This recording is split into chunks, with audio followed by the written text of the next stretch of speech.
Good evening. I would like to call the business meeting of the Portland Board of Public Education to order. It is Tuesday, June 15th at 6 p.m. and the Portland Board of Education is meeting virtually via Zoom. May I please ask the superintendent to call the roll? Yes, Madam Chair. Ms. Bondo. Présente. Mr. Burke. Here. Mr. Irish. Señor Rodriguez. Presente. Ms. Russell Better. Here. Ms. Thompson. Here. Ms. Trevorrow. Here. Mr. Youssef. Ms. Allen. Here. Ms. Boxer-McCumber. Ms. Chung. Here. Ms. Hill. Ms. Yangala. Yes, I'm here. And Chair Figdor. Here. And Mr. Youssef did let me know that he's unable to make it tonight and apologizes for that. Mr. Irish, I believe, is going to join us late. So this week, we're gonna now move to the Pledge of Allegiance, and this week we're gonna try it a different way. We're gonna have a video that is going to show us the words of the pledge. So I'm gonna ask everyone who's a panelist to please unmute yourselves and to all say the words along with us as they appear on your screen, the bottom of your screen. So let's go ahead and start the video. And we'll try this.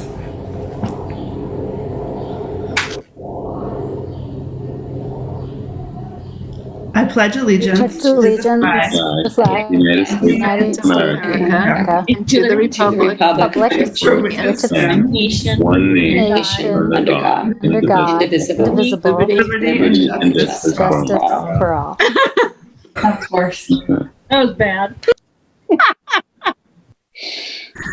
All right, so we will continue to work on that. It's very fast, so maybe we can Speed round.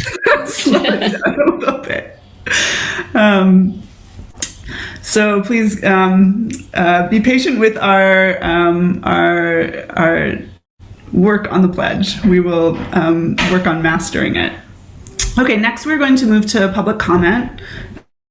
Taking public comment on any issues that are not on this evening's agenda. And I see that one of our student reps, Haley Allen, has her hand up. Haley, are you trying to move over? I'm going to promote you to panelist.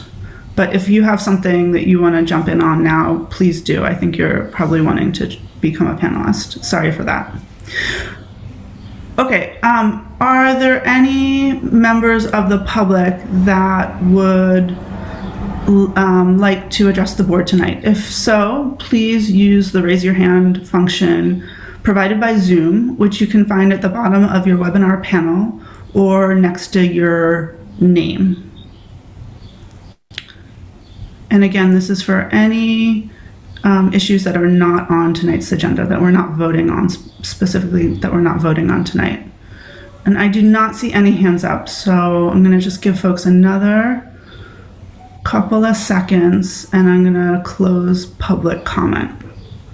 Okay, so now we're moving to the report of the chair. And tonight I just wanted to be very brief. And I had two things, and one, I just wanted to reflect upon the fact that this is the last day of the school year, and it has truly been an extraordinary year. And, you know, when I think back to our meetings in August, when we were figuring out in a very different time during the pandemic, whether and how to reopen schools, and how challenging and grueling that decision was. By far, as a public official, the hardest vote I've ever taken, although I was very clear-eyed about it and felt confident in our plan. And now look as we close or have closed the school year, and just how much how far we have come. I think as an organization, we are stronger. I know that our students were challenged, our staff were challenged, and we've come out of it stronger together. And I'm so grateful and amazed at the collective and individual efforts and the courage and the hard work. And I just want to thank everyone for absolutely making the most of an extraordinarily hard year. And it leaves me very optimistic for the future because I've seen how we can get through such a hard time together and come out of the other side stronger for it. So thank you to each of you for giving me hope. And I hope that you all can rest this summer, and really just want to express my deep gratitude on behalf of the full board to all of our staff and our students and our families as well. The other thing I wanted to talk about tonight was just acknowledging for the board that this is our last scheduled meeting for the school year. However, we have two issues that we still need to tackle before we really can kind of put the board work aside for July. And those two issues are looking at the Presumpscot bid when it comes in and voting on the Presumpscot bid so we can go forward with that renovation project. And then also, once the legislature approves the governor's supplemental budget, we'll need to consider as a finance committee how we want to allocate those funds, and then we'll need to vote on it as a full board. So there are two big decision points that we still have before we really can put our board work aside for July. So I just want to thank the board in advance for being as flexible as you can be to work with us and be a part of those two decisions in the next, hopefully in the next few weeks before folks take a break for the summer. So that's all in terms of my remarks. Next, we're going to move to the report of the students. And tonight, I am so pleased that we are going to hear from Haley Allen, who's going to provide an update on Casco Bay High School. So, Miss Allen. Are you able to hear me? Yes, well? We can hear you loud and clear. Okay, great. And my internet might be kind of laggy, but since it's like the last day of school, I kind of just wanted to wrap it up with like what the students were able to do that they weren't able to do over the past like year because of COVID. So I just wanted to address that the freshmen all got to sit in their first like assembly or their first final assembly of the year and like do their first appreciation circle. These are all kind of traditions that are like important to Casco, so a lot of other students might not know what I'm talking about or like what I'm talking about at all. But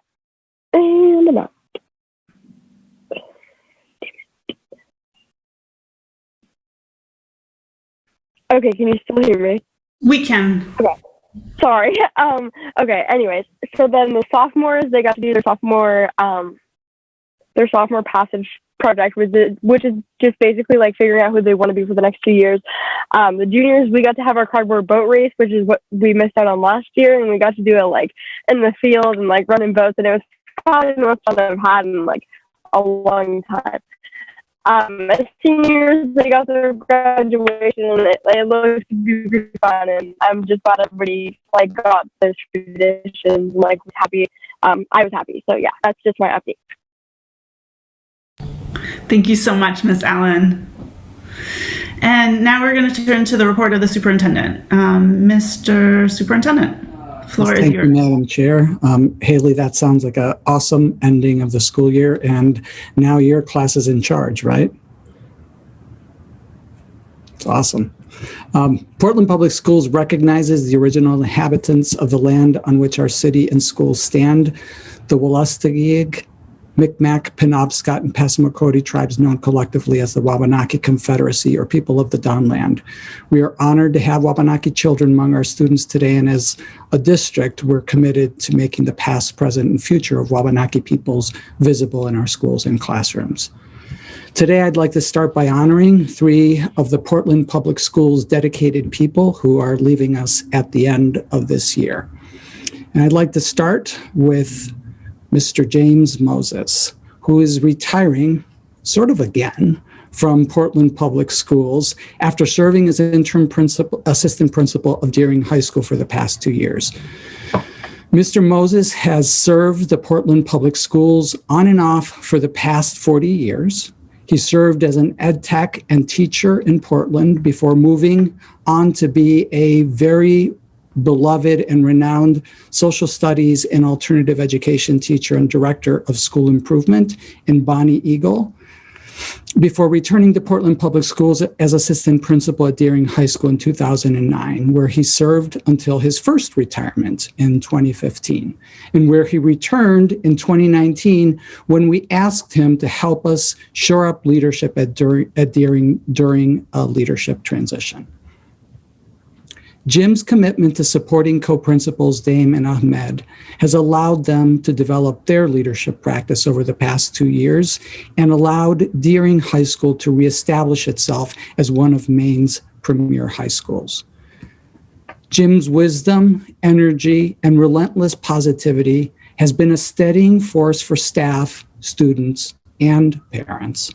For me, knowing that Jim was at Deering every day gave me confidence that the school was a safe and nurturing place for all of our students. Jim's wife, Louise, who's in the background somewhere over there, is also a longtime Portland Public Schools teacher and leader and now retiree. Together, they have 2 children and 4 grandchildren that they help to care for. Jim and his wife live on Fry Island, and he serves on the SAD6 school board representing the island. So Jim has a pretty busy schedule to return to after these past 2 years of service, but I also know that Jim is only a phone call away as an advisor, a colleague, and a friend. Jim, thank you for your incredible career, and especially for these past 2 years. We will never forget your willingness to step in and make this leadership transition at Deering successful. We wish you nothing but the best and look forward to giving you some time to pursue all of those other things that you love, including hopefully a couple rounds of golf. So thank you so much for everything that you've done for the Portland schools. Thank you, Superintendent Botanera. I appreciate it, and it's been a wonderful 2 years. It's gone by very quickly, and I'm proud to have been a part of the transition team over at Deering with Co-Principal Dame and Dr. Ahmed and all of the staff at Deering. I will miss it, but I have also got some golf to catch up on, so thank you all. Awesome. And I do want to point out that for Mr. Moses, we have this lovely remembrance of the Portland Public Schools, the painting of all of our schools. So Jim, I will drop this off for you tomorrow. Great, thank you. I see Miss Thompson has her hand up. Miss Thompson, go ahead, please. I'm not going to roast you, Jim, I promise. I just want to thank you again. I've known you. I was just trying to calculate it 30 years ago when you were the amazing photographer at my wedding, and your sidekick, Louise, who I got to know very well. I just want to thank you for everything that you both have given to the Portland Public Schools. You're very special people, and you've done a lot. So thank you so much.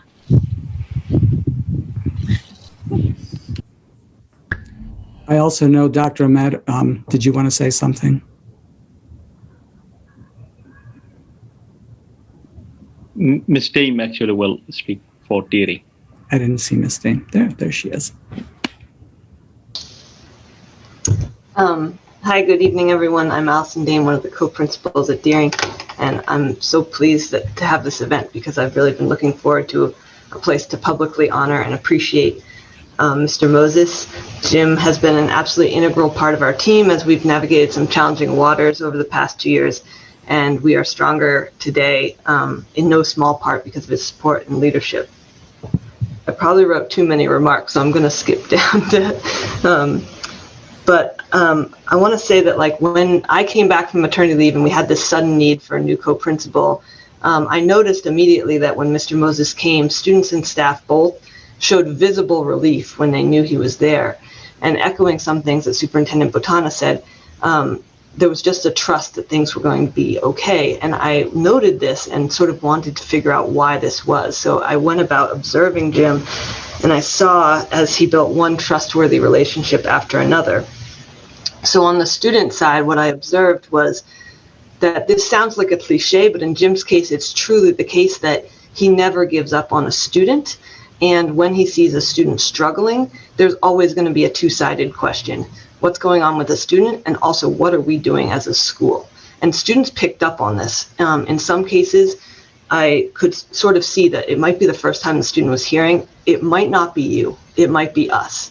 And that was one of the ways that he built student trust. And I think drawing on his own challenges, succeeding in a traditional classroom, and that came through loud and clear for the students, and it really made a difference. In terms of the staff, you know, Jim helps the trains run on time, and that's really important. Staff need to know that business is going to get done. But he also just sees the small things. Like he reminded us, Abdullahi and Allison, we better get the new teachers together and let's introduce them to the friendliest teachers in the school so they'll have some people to ask when they are too embarrassed to ask where the copier paper is. And these small things made a difference and really created a lot of trust among the staff. But I finally wanted to say that I was lucky enough to work with him in the office and also get to have countless conversations about schools and school leaderships and how schools change. And I won't take up your whole evening with everything I learned from those conversations, but I wanted to highlight one thing that I think will stick with me throughout my entire career. Jim liked to use a metaphor that we're often we need a whole new vehicle. But we go to the parts store and we get 1 or 2 new parts and we put them in and we replace those parts and we expect wholesale change. And of course, we never find wholesale change. So through this metaphor, we were able to develop a shorthand with each other. And sometimes if Mr. Moses was skeptical of an idea, he would turn to us and says, it sounds like a trip to the parts store for me, to me. So I think throughout my entire career, I'll remain inspired to do more in my work than to simply replace one widget with another widget, but to really work on that more foundational change. So finally, on a more personal note, Jim, I'm so grateful to have watched and observed your leadership, had your friendship, and watched you lead with such humor and humanity. I've enjoyed it very much, and I'll miss you. And I can't wait to visit Fry Island and continue to pick your brain as we work together for real and meaningful change for our students. So thank you so much.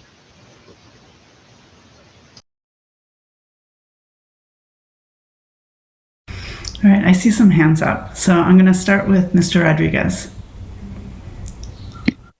Thank you, Madam Chair.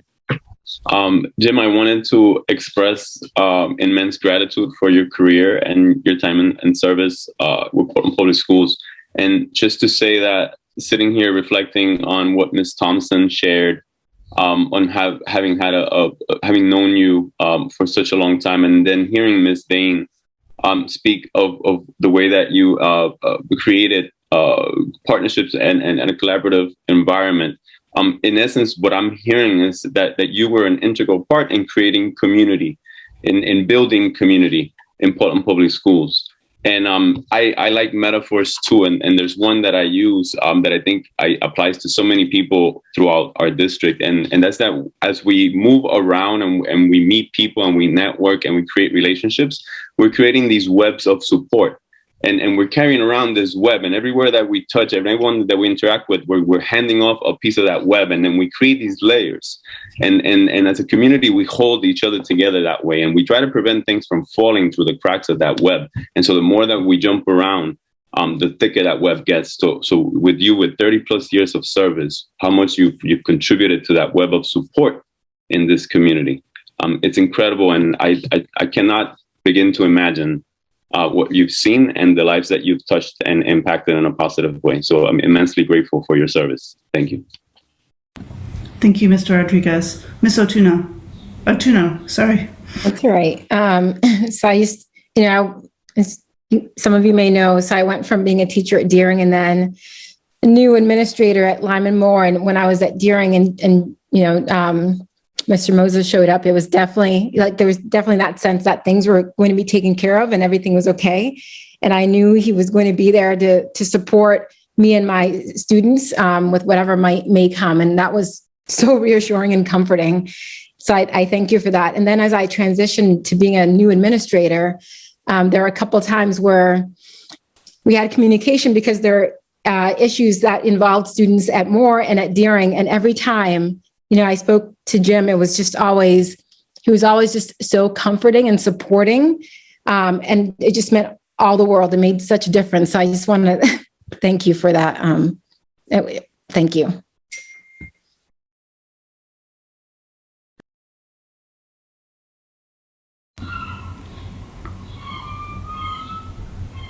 Mr. Superintendent, you're muted.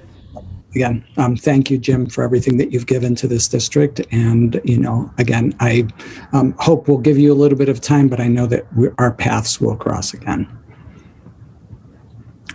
Next, I would like to recognize Dr. Pat Patterson, our district's medical officer for over 30 years. In that capacity, she guides health policy and protocols and is a resource to district nursing staff. Dr. Patterson has served on countless state, community, and district task forces in the service of meeting student health needs. Dr. Pat also serves as the Assistant Director of the Pediatric Clerkship of the Barbara Bush Hospital. Pat has served as a pediatrician at Maine Medical Center Pediatric Clinic since 1988. She is an attending physician at Maine Med's Pediatric Clinic and works weekly in our school-based health clinics. In that capacity, she has provided firsthand medical care for thousands of Portland Public Schools children and their families. In the 1990s, Dr. Pat was an advocate for the first student with HIV to attend Portland Public Schools. At the time, HIV was poorly understood, and that student's attendance was met with a great deal of fear and resistance. Dr. Pat's steady leadership made it possible for that child to attend school as part of a full and healthy life. In 1995, Dr. Patterson was instrumental in getting school-based health clinics in our high schools and at King Middle School. These clinics are a vital healthcare resource for Portland teens. Over the years, our school-based health clinics have expanded available health resources to students, including dental care. Dr. Patterson has played a key role in welcoming our newcomers and bridging them to appropriate healthcare services. She has helped us, the district, to craft protocols that are models for other school districts. Before COVID, there was H1N1. That was a frightening pandemic because H1N1 was particularly dangerous to school-aged children. Dr. Patterson led the district and nursing staff in developing response protocols and the first school-based vaccination clinics. At the time, schools were the only place that vaccines were available to children, and those flu clinics are now a yearly occurrence, greatly reducing the amount of time students need to be away from school. Her leadership this past year has been essential to our in-person learning. She serves on the Maine State School Health Advisory Council, and she's worked tirelessly with our amazing school nurses and regularly provided science-based guidance that has allowed us to continue safe in-person learning. From day one of the pandemic, Dr. Pat has only been a phone call away when we needed to think through what to do in response to guidance or new developments. She has always been a calm, thoughtful, and knowledgeable partner during this public health crisis, whether deciding whether we should close, evaluating how we should go about reopening schools, or supporting the implementation of specific protocols for pool testing, N95 masks, vaccination clinics, or any of the other new experiences of this past year. Dr. Pat has been a source of science-based, compassionate, and patient leadership.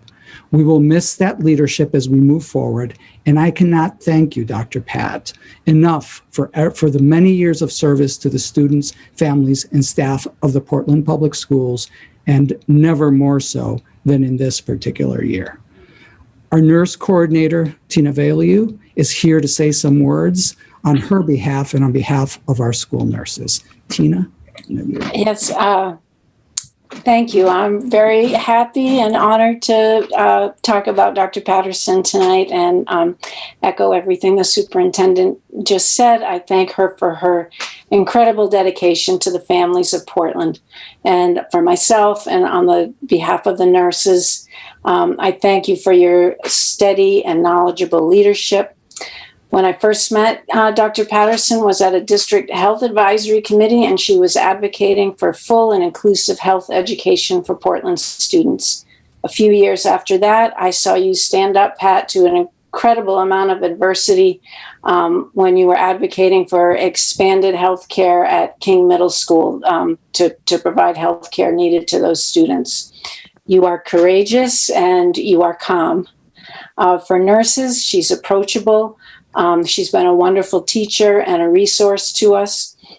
She's an advocate for school nurses and promotes the importance of the school health connection with her residents. She's a teacher at the hospital also. As a superintendent said, we could not have gotten through this past year without you, Dr. Patterson. We began planning for COVID almost 2 years ago. You provided an incredible amount of background work, research, and connection to health resources for the schools. I personally am deeply grateful, not just for this year, but for your incredible career. It may not be obvious to most people, but you have been a critical component in making Portland schools a welcoming and inclusive place. Long before we created the Multilingual Center, long before we talked about equity, or we had the courage to march on Pride Day, or we knew what trauma-informed practice was, you were doing it. You were doing the real work of it, the real everyday work of it, one child at a time, one family at a time. You were working to include all people, to improve the quality of their lives and affect change for families in Portland. And you were teaching others to do it too. For that, Portland Schools is a better school system, and Portland is a better place to live and work. We haven't mentioned that through her long career, Dr. Pat also raised 3 sons, and we know in her next chapter, she is looking forward to more time with her family and her grandson. We wish you well. I want you to know you have left an indelible mark on this community. Your work is now our work, and we are proud and grateful to carry it forward. So thank you, Dr. Patterson. When I discussed succession plans with Dr. Pat and with Tina, we quickly coalesced around Dr. Gita Rao, who's with us tonight. Dr. Gita has been leading the school-based health clinics for a number of years through her work at Greater Portland Health, and she's worked very closely with Dr. Pat. As a result, she has a strong understanding of our district's worth on many health-related fronts, and I'm thrilled that she will continue this tradition of medical leadership for years to come. And Dr. Gita also wanted to be here to recognize and honor Pat. So, Dr. Gita. Great, thank you. It's a pleasure. So Dr. Pat has just been an amazing teacher and educator to so many of us in the community. And so it's a pleasure to have this opportunity to say a thank you more formally. Like's been mentioned, she's served thousands of families in the district. I've seen her keep her door open in school-based health to so many students and have heard her on the phone with families to explain visits afterwards with compassion and care, helping families navigate even the most challenging things in our healthcare system around medication access and information, just confusing information. And she does it just with such grace and has truly been an inspiration to the other providers in the school-based health center. She is, an advocate in so many ways for student health and has led us in the local levels and state levels in terms of advocating for school-based health center resources. Her testimony has been moving in legislation. And, you know, I think for me personally, I remember joining school-based health and being at early meetings and looking to her for guidance. And she has this gentle, soft nod when you're speaking that really means that you're saying something of value that I found in the last few years as we've been working so closely together in school-based health, that as I'm proposing an idea or trying to offer some idea for change, that looking over at her and watching that nod just means so much, because she is just so respected in the community and her contributions have been so tremendous. So I appreciate her cell phone so many times this year and in years past, and appreciate the wisdom and want to make sure you know how much the school-based health centers have appreciated you, well before my time and in the last few years, and how much you've given to so many of us in learning school health.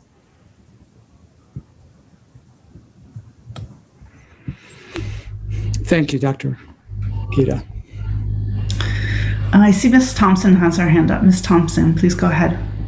I promise I won't speak on every one of them, but I wanted to just talk to you, Dr. Patton, and say thank you so much. I think that Tina has also touched upon it, as well as Dr. Gita, is how highly respected you are in this community. And I want to personally thank you. I was a board member when you got us through, along with my past friend, Amanda, the contraceptive conversation at King Middle School, which became a national event, and you were steadfast. And I know I personally, being a board member at that time, turned to you, and I know Amanda turned to you, and you really got us through a very, very tough time. So that I'm grateful for, as well as all your advocacy over the years for our school-based health centers. And also, as the superintendent alluded to, I first got to know you a little bit when we had the first student with AIDS in the state of Maine through our schools. And you and Amanda, I know, worked very closely together to make sure that she felt welcomed and that everybody was put at ease. So thank you. I hope I run into you at the hospital. I didn't know if you knew I was there, but hopefully I'll run into you at some point. But I want to thank you from the bottom of my heart for everything that you've done. So thank you.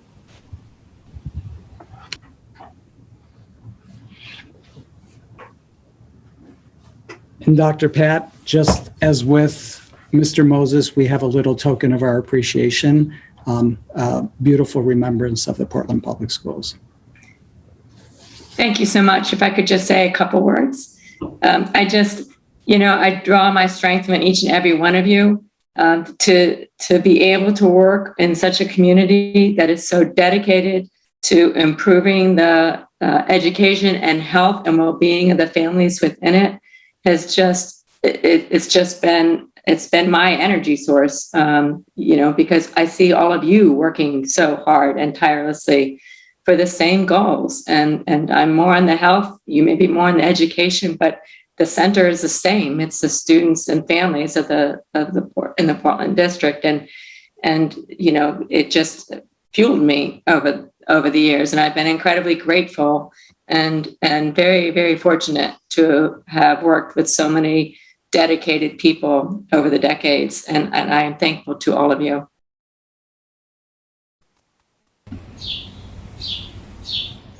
Thank you again, Dr. Pat. Thank you for your leadership, and we will definitely miss your guidance and look forward to seeing you in the community. Thank you.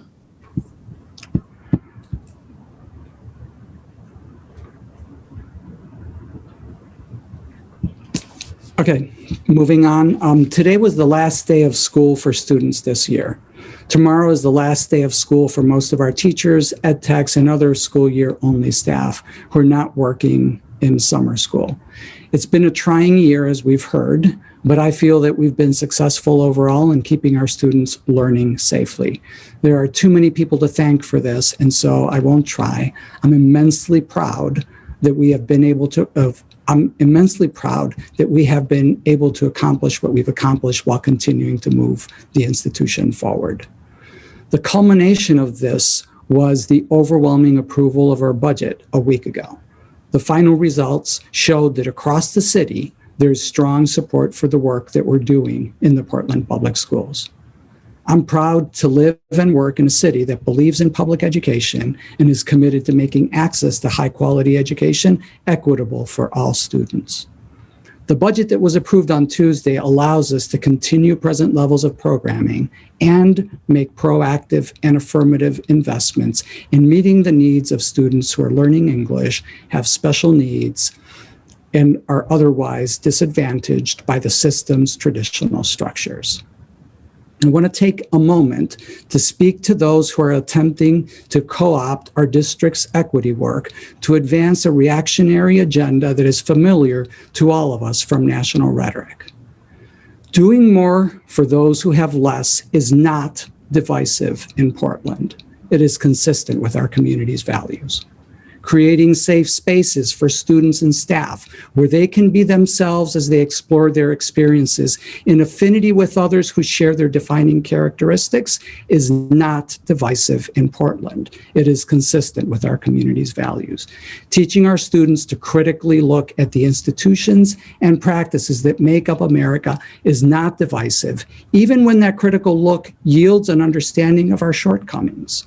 Indeed, it's our sacred responsibility as we prepare and empower our students to recognize and learn to respond to those shortcomings as they become tomorrow's leaders of these institutions.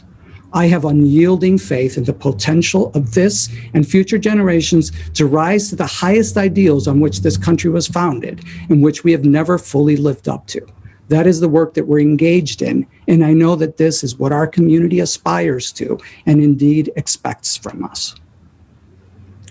The Maine legislature is winding down its work for this session. There are many relevant actions still working their way through the legislature, and none is more important to us than passing the governor's supplemental budget. We believe that it's scheduled for consideration on Friday the 18th, and we have a tentative finance committee scheduled for June 21st to consider the options for using these funds, assuming they are approved. Congratulations to the almost 500 graduates of the Portland Public Schools who participated in our in-person graduation celebrations on June 3rd and 4th. It was wonderful to be around the energy and joy of graduation in person after a year of separation and sacrifice. This is an amazingly resilient cohort of students, and I'm confident that they will parlay this year of hardships into lessons for the future that will serve them well in anything that they pursue. We have one final graduation scheduled for June 24th for our Portland Adult Education graduates. This event will also be in person at Merrill Auditorium. And if you did not get a chance to read the main voices that Anya Hansen wrote in today's Portland Press Herald, I think you should, and you will absolutely understand what an amazing place Portland Adult Education is. And if you've never been to the graduation, I highly recommend it. It is absolutely a tribute to the best of the city of Portland. Last week, we were able to celebrate Cinta's National Custodian of the Year runner-up, Donna Colello at Ocean Avenue Elementary, in a small outdoor ceremony. Congratulations, Miss Donna. You are the uncontested winner in our book. Board members, members of the DABC and the Lyseth BLAC are walking through Lyseth Elementary School on Thursday to see firsthand the results of 2 years of renovations at Lyseth this coming Thursday evening. This, as we continue to prepare for renovations at Longfellow, Reiki, and Presumpscot schools, is part of the district's building for our future elementary school renovation bond. Tonight, as you know, we will be asking you to act on the contract with the winning bid for the Reiki project, the second of the 3 projects for startup this summer. And then Presumpscot, as you heard Chair Figdor mention, is the final of the 3 projects. And that project was advertised a couple of weeks ago and was slated for bids to come in later this month, but that has now been extended into early July. I'm going to move on to the school reopening update. Today's school reopening update is not about the current school year, but rather a look ahead at the 2021-22 school year. As we look ahead to that, health and safety guidelines are evolving rapidly. This past week, the CDC and DOE removed all physical distancing requirements for next year, something that we had noted was critical to our ability to bring students back full time. This news gives us further assurance that we will be able to bring all of our students back to 5 days a week, 5 days a week of full days of instruction, as those spacing requirements were particularly problematic for meals and transportation. On Friday, Governor Mills announced that the masking mandates in schools would end along with the state of emergency on June 30th. Masking remains a recommendation and one that we will study carefully ahead of next school year, particularly in the lower grades where students are not vaccinated at this time. We will continue to have masking requirements in place indoors during summer school. We have seen over 300 cases in our school this year, with thousands of students forced and staff forced to quarantine as close contacts. I want to end by thanking everyone for their patience, resilience, and commitment to each other's safety during this difficult year filled with restrictions and changing requirements. Your vigilance and commitment to keeping each other safe allowed us to keep our students learning in person this year. Next, I would like to update you on summer school plans. The board packet includes a summary of much of the information that I'm going to share with you tonight. I would like to begin by recognizing that providing a significant number and variety of summer opportunities is always a major lift for our team, and this year is far more complex and challenging than ever. Our whole team is working tirelessly on dwindling reserves to transition from this incredible year into meaningful summer experiences for so many students. I want to acknowledge and recognize all the staff working during the summer, the school and district admin team for planning for the summer while managing the close of the school year, and a special recognition to Molly Myers, Gail Cressy, and Nicole Bradeen for serving as the primary coordinators of our three-pronged strategy. As we wrap up this incredible year with our students today, we immediately turn our attention towards the launch of our most robust summer learning experience in recent history. Summer programming starts as early as this week, with our YMCA summer camp kicking off tomorrow and our middle school Sun School kicking off on Thursday. As I shared in our last update, we're thrilled by our ability to fully staff school-based and district-wide programs, and by the way in which our community partners have stepped up to provide 516 seats to PPS students who qualify for free and reduced lunch. During our last update, we reported that we were close to fully staffed, but still had a handful of hard-to-fill roles we were trying to fill. I'm pleased to share that all non-extended school year programs are fully staffed, and we are very close to being fully staffed for our extended school year program for students with special needs. At our last meeting, we were in the throes of getting students enrolled, and so I want to provide an update on where things stand with enrollment as of today. For our school-based programs, our elementary programs are 85% enrolled, and that ranges across programs from 40 to 98% enrollment as of today. There are still a few weeks before programs launch, so we're still continuing to do recruitment for those. And some of the variation can be attributed to schools being new to having summer programs, so not having as much experience communicating and getting people enrolled and things along those lines. Our middle school programming is 26% enrolled, and while this is low, we're not alarmed by it yet. Once students were invited to Sun School, they were in touch with their teachers about the standards they needed to make up, and many students took advantage of Wednesday time and before school time to work on their standards in order to not have to attend Sun School. We're still working on fully understanding the data to be clear about how many of the unenrolled students already met the standards versus students who have not yet met the standard but also have not enrolled. And again, we will be continuing to work through that and get as many students enrolled as we possibly can. For our high school programming, we identified 238 students as needing at least one credit recovery class. Counselors are waiting for final grades to finish before they confirm students, and so far about 23 students are confirmed. So even though this is low, we're not worried about it. Counselors continue to enroll students as we get those final numbers. And in the case of high schools, we also have a number of kids in the embedded Sun School that is currently going on. And so there's a lot of effort still going on to get students across the finish line with all of their credits. So we will be continuing, and that program again does not start until later, so there is still time to have our students enrolled.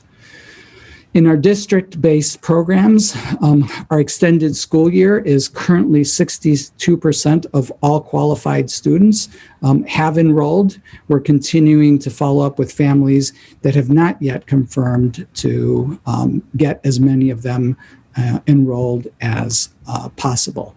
In our language academy, we are 98% enrolled at the rising 6th grade level, but only 26% among our rising 9th graders.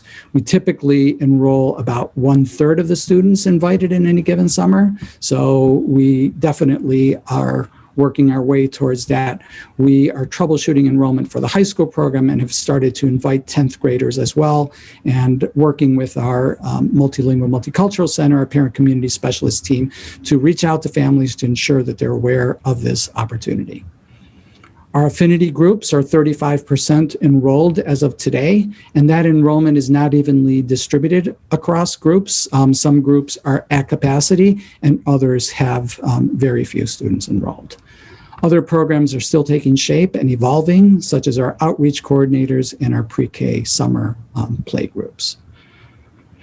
Moving to our community partners programs, the 516 seats available serve a range of grade levels and include one-week camps such as Audubon, Telling Room, Waynfleet Sports Camp, Portland Squash, Portland Stage, and more. We also have 2-week camps such as the Blue Wave, Breakwater, Maine Academy of Modern Music, and the Children's Museum. And we also have extended programs that are 3 to 6 week programs, such as Rec, the Y, and the Boys and Girls Club. We also have a handful of overnight camp offerings and targeted program options in collaboration with Seeds of Peace and Gateway to Opportunity. Each student who applied was allocated up to $800, although some students received a tad more due to being enrolled in 2 camps and those exceeding slightly that 800 mark. And some students received less due to conflicting schedule conflicts, things along those lines.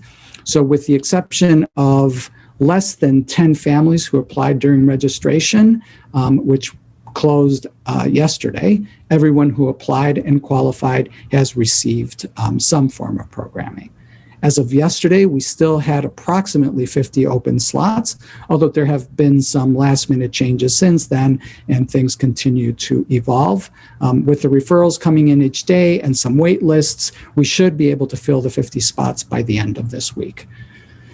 While our educators work to complete enrollment and prepare for summer learning experiences, our operations teams continue to work on plans to ensure that students have transportation, food, and safe facilities throughout the summer.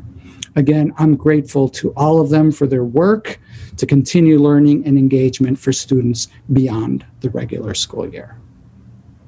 Finally, tonight, I want to update you on Metro usage. This was something that was requested at our previous summer school as part of a previous summer school update. Let me pull this up.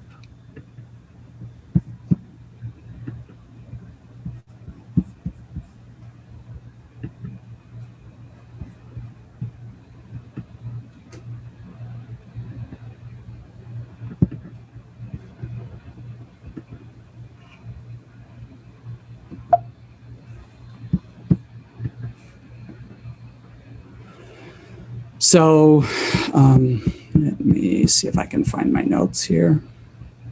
Actually, I'll just talk through this. So what we have, and you have more comprehensive data in your packet, what we have is an analysis of boardings this year and also, boardings per year and also the financial costs of the program.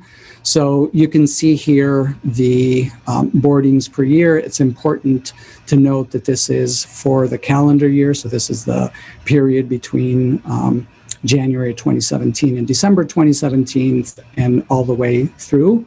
So you can see, obviously, in 2020, from the month of March through the end of the year, there was a very significant drop-off in boardings on Metro, and the same is true for this year so far. So between January and June, the number of boardings is just, and this was mid-May, so it was, there's obviously been a few more since then. This is an analysis of the finances. So for each of these years, as you can imagine, this combines to calendar years. So FY19 was the end of the 18 calendar year and the first 6 months of the 19 calendar year, and the same for all of those. And you can see that the cost, starting with FY20 was substantially below what had been budgeted, and that's a result of the pandemic. So the last few months of FY20, March through June, saw that sharp decrease that you saw earlier, and so that resulted in significantly lower costs. So that money went into our balance sheet at the end of the year. And then this year, you can see that we had budgeted $260,000, which is what we've budgeted for FY22, where we expect to return to closer to normal usage of Metro. And the increase in that amount is to account for what was a significant fare increase that was implemented by Metro. And so that's why we expect that those costs will rise. Obviously, this year we had budgeted for that. They were late implementing the fare increase. They didn't do it until October. And, so we've seen less as a result of that, but more significantly, obviously, many fewer boardings as a result of us being hybrid for the duration of the year. So that's the update on Metro that we had promised you at an earlier meeting. And I think with that, I think that concludes my report. Thank you, Superintendent. I see that Ms. Thompson has her hand up. Ms. Thompson, please go ahead. I just want to ask the superintendent, are we providing bus passes for summer as well for the students and for, we were doing it for employment for the summer. Are we still doing that? Yes, we are. Okay, thank you very much. Thank you, Ms. Thompson. Ms. Bondo. Thank you, Madam Chair. I just need some clarification for myself. Can I have some of the meaning of, because I see some abbreviation I just don't understand. If I can have just a clarification, was the ESY standing and the LW standing? ESY is extended school year. That is school year for students with disabilities. So it's the extension of their year program. And what was the other one? The LW? Oh, LW is Learning Works. Oh, that's the Learning Works. Okay. And what else I had here? Okay, can I have just a small explanation on the affinity group and internship, the internship program? What's the difference between those two? Grace, do you want to help us with that?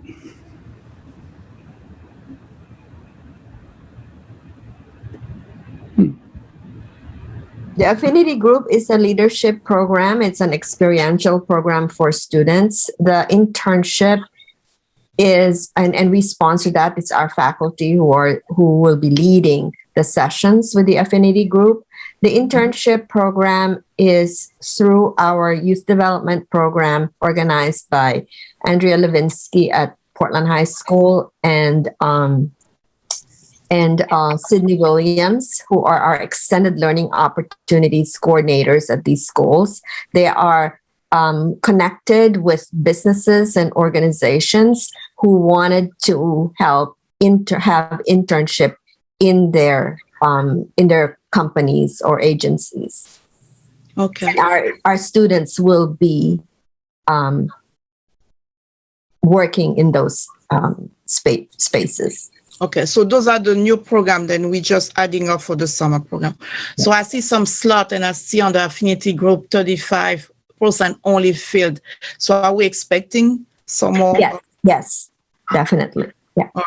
So my last question is on the school program, the Daring High School. I see we're still looking for staffing. When are we starting that program exactly? Because if I do remember, it's going to be just one month long, right? For the school program during summer? Allison, I think you're actually here. Are you with us, Allison Dame? Give it a second. Yeah, can you hear? Yes, can you hear me? We can hear you. Did you hear the question, Allison, about the Daring summer program? Yeah, so I'm sorry, do you want to talk about, so the district credit recovery programs are being housed at Deering, but are you asking about the specific Deering experiential program? No. My question is that I see that we're still working on staffing, and I want to know if we have the program just going to last for 1 month and we're still working on the program on the staffing, when are we going to be able to fill up the staffing? Because I see most of the students going to make up those class, those are the most needed. I mean, the IELD students. So are we going to have an issue for staffing later on, or you feel like you will be right on time to start to be ready to start the program? Yeah, so I won't be able to answer the staffing question, but the programs start July 6th, so we do have some more time to find the staffing. Okay. So how many staff do you need for this program on your side?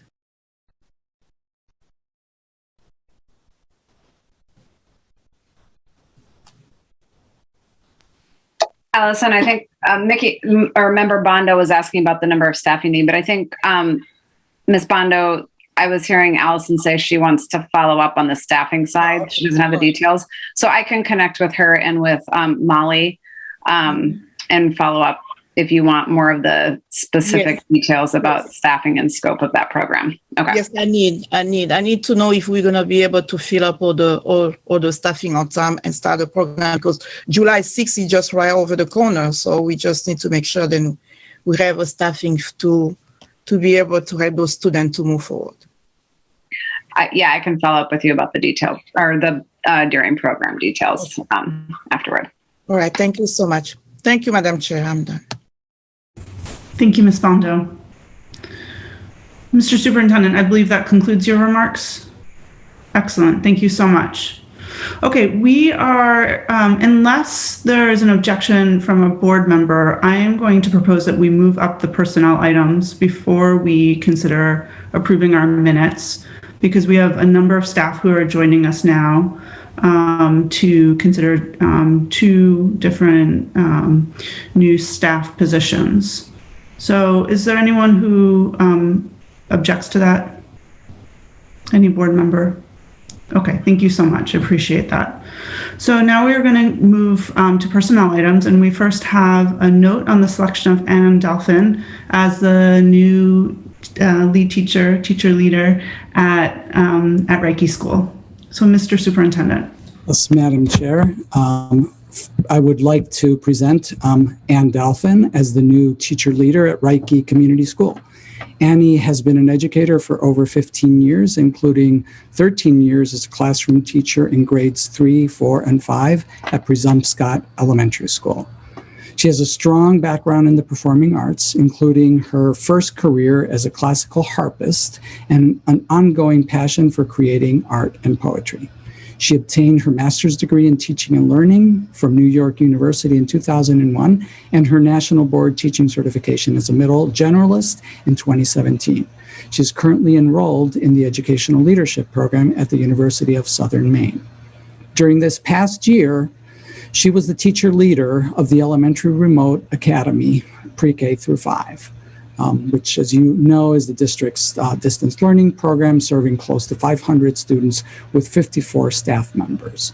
Annie, a Portland resident, is very much looking forward to continuing to serve students and teachers at Reiki. I know when we talked that it was bittersweet for Annie to leave Presumpscot, where she has been a central and foundational part of that school community. But as I said, she's excited at the opportunity.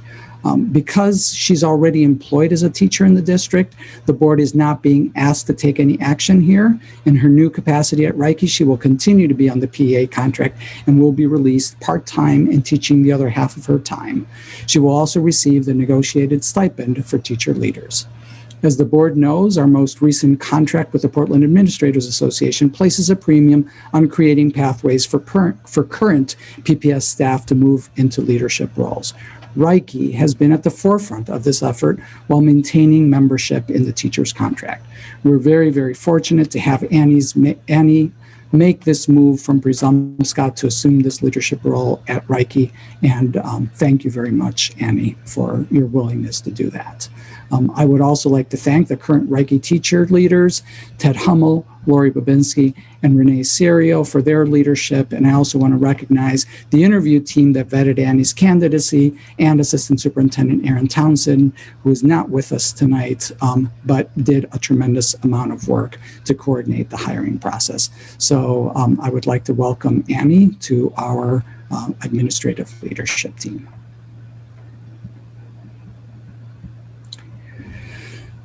Next, I'm recommending, and this is action on the part of the board, I'm recommending Pamela Otunu, who has been serving as interim assistant principal at Lyman Moore Middle School since January, to be appointed to that position on a permanent basis.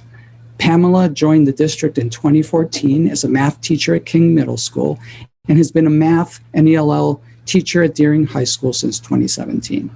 She has also served as the district's part-time STEM coordinator from 2015 to 2018 and was a Woodrow Wilson Teaching Fellow, instructional mentor teacher from 2016 to 2017. Before returning to Portland schools, Pamela also taught math at Brunswick Junior High School. Pamela holds a master's degree in education and a bachelor's degree in business administration from the University of Southern Maine. She also earned a certificate of graduate study in teaching English as a second language. Pamela is also a graduate of the Portland Public Schools. As a first-generation student whose lived experience is similar to that of many of our students, and as a Black woman, she brings a point of view that is unique to our administrative team and will add tremendous value to the work at Moore Middle School and to the district's administrative team as a whole. Pamela was selected by me from a slate of candidates that were presented by the Moore Leaders Council and community members after their interview process. I would like to thank Principal Ben Donaldson, his leadership team, the parent members, and Assistant Superintendent Aaron Townsend for the time and effort that they put into this process. I would also like to recognize the leadership of the Portland Administrators Association for their leadership and partnership in crafting a process that would enable us to make this important selection in a way that's consistent with their contract and with the larger interests of the school district. As I noted earlier, our commitment as represented by the latest PAA contract is to create a pathway to school leadership from within the Portland Public Schools, and Pamela is a premier example of the quality candidates that can emerge through this process. I look forward to supporting Pamela in her growth as a leader alongside Ben, Aaron, and all of our colleagues here at PPS. So with that, I would like to ask the board to approve the recommendation to appoint Pamela Otunu as assistant principal at Moore Middle School. Thank you so much, Mr. Superintendent. So we have to backtrack a second. The superintendent has now spoken to the motion, but let's go forward with the consideration and action to approve personnel items listed, election of administrator candidates. And is there a motion? So moved. Mr. Rodriguez, seconded by Ms. Bondo. Excellent. There's no public comment on personnel items. So now we are going to move to board discussion. Is there any board discussion? Mr. Rodriguez. Thank you, Madam Chair. I want to, in a few moments, I'm going to support this motion. I've known Ms. Otuno for some time now. When she first actually came onto Deering High School as a teacher, we met and we spent various meetings discussing all sorts of issues, particularly talking about our discipline philosophy in the district. We worked together. We formed a book club with a group of students from all three of our high schools. And we met through several months reading parts of a book and having a really thoughtful discussion that culminated in us watching the movie version of the book at the end of the school year. And then I saw her transition recently into Lyman Moore, where I am a parent. A few weeks ago, hearing my daughter say, "Oh, I met Miss Otuno in the hallways," or Miss Otuno saw me in the hallways. It again, as I was saying earlier about Mr. Moses, it speaks to this community that we have, and how we're all so connected, and how the schools are such an important part in building that community and building those connections. So I'm excited to see her leadership in Lyman Moore, and to continue to support her in my role here as a school board member, and that as a father or as a parent of a student, and just as a member of this community. You can definitely count on my support in this day and throughout your entire career as an educator and leader in our district. Thank you. Thank you so much, Mr. Rodriguez. Ms. Bondo. Thank you, Anna. Yes, I will be in favor to support this motion, but I just want to say a little bit, because I have watched Pamela during, I think, 2 years from now, and listened to her, and I was able to see the leadership and the passion and commitment. And she really wants to move the equity and make sure then the student who didn't have a voice, they can stand and have a platform to speak out and be able to recognize. And I think I'm so thrilled to see you moving to the leadership position and make sure and watching you applying and to those skills and to empower all our students to be able to access diverse opportunities for them to thrive on the side with Principal Bain, with a great collaboration. And I think it's going to be just a game change where people can look at to you and make sure then, we are moving to the right direction. And congratulations again, and I will support this motion. Thank you. Thank you so much, Ms. Bondo. Don't see other hands, so I'll just say I strongly support this motion as well. And I've only had the opportunity to get to know a little bit Ms. Otuno through the board work, but it's just been blown away by your passion and commitment, and it seeps from you. And I'm just so thrilled that you'll be in this new position. I think your voice is critical for the work we have ahead. So thank you so much for stepping up and taking on this role. So with that, by roll call vote, please indicate whether you are in favor of this personnel item, election of administrator candidate. Mr. Superintendent, will you please call the roll? Yes, Madam Chair. Ms. Bondo? Yes. Mr. Burke? Yes. Mr. Irish?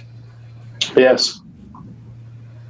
Ms. Russell, I'm sorry, Mr. Rodriguez? Yes. Ms. Russell Better? Yes. Ms. Thompson? Yes. Ms. Trevaro? Yes. Ms. Allen? Ms. Chung? Yes. Ms. Yangala? Yes. And Chair Figdor. Yes. So the motion passes unanimously with the students voting with the majority. Great. I would love if you would give a couple of seconds to both Annie and Pamela to just share their thoughts as well. So maybe we can start with Annie. Thank you very much. I'm honored to be named as a new lead teacher with Ted and Lori at Reiki School. I will miss Presumpscott very much. I was there for 13 years, and I'll miss my experience at Remote Academy as well. But I am grateful and excited to continue my teaching practice while at the same time serving my new community at Reiki School. Thank you. Thank you, Annie. Ms. Atunu, Pamela? Yes. Thank you so much. Thank you, everyone. That was, as you're voting, that was an intense moment. Knowing that whether or not I got into this role depended on how you voted. So I really appreciate that. I'm honored, to be given this opportunity to continue to serve the Moore community and to grow as a leader as well. My commitment really continues to be to provide students with the best experience possible academically as well as socially and emotionally. That's, really at my heart. I know that to do this, I do understand that to do this, it takes the entire community working together and supporting one another.